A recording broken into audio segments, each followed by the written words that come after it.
Ukrainian President Zelensky is on the outside looking in right now with President Trump and Vladimir Putin to meet on Friday, and the White House is still reportedly weighing whether or not to invite Ukraine's leader.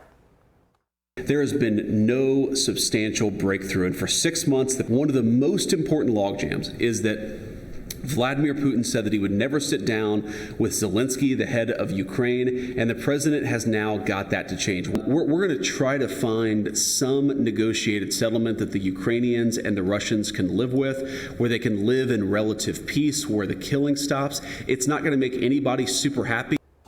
George Beebe is the vice president at the Center for National Interest. He joins me now. George, thanks for getting up with us to talk about this morning. You know, we've been here before to where Trump wants to meet with Putin. We think it's going to happen, and then he has seemingly wants to do nothing with Zelensky, and then he shows up, but Putin doesn't. So it's kind of a lose-lose situation, I feel like, at least in the past. Do you think this is going to be any different?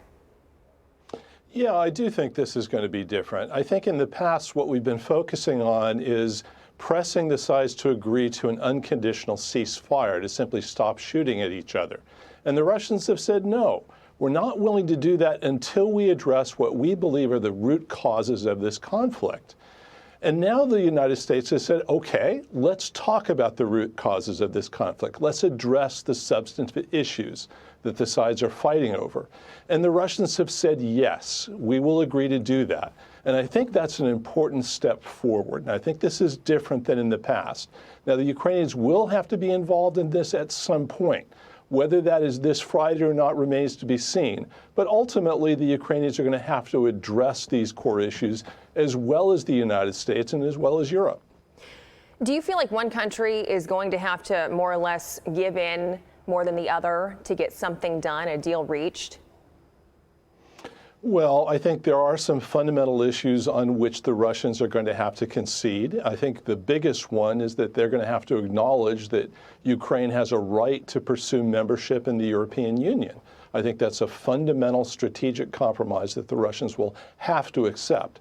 I think on the Ukrainian side and on the West side, we're going to have to concede that Ukraine is not going to be a member of NATO, and that NATO members are not going to put military forces on Ukrainian territory.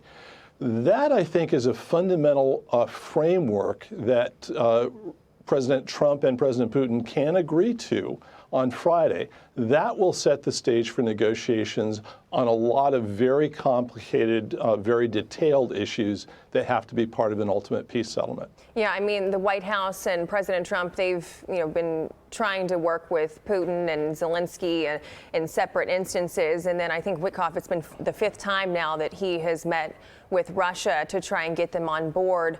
But, I keep going back to the instance 3 months ago or so when Putin said he would show up.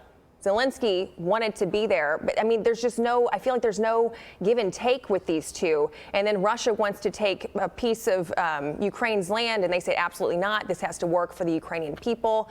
I mean, that's what I keep going back to. And, that's going to be hard for President Trump to weigh the pros and cons of this and trying to get these two people to meet. But you think it's going to happen? Well, I do, ultimately. I think for the Russian side, what they really care about is the military threat that they see NATO posing to Russian security.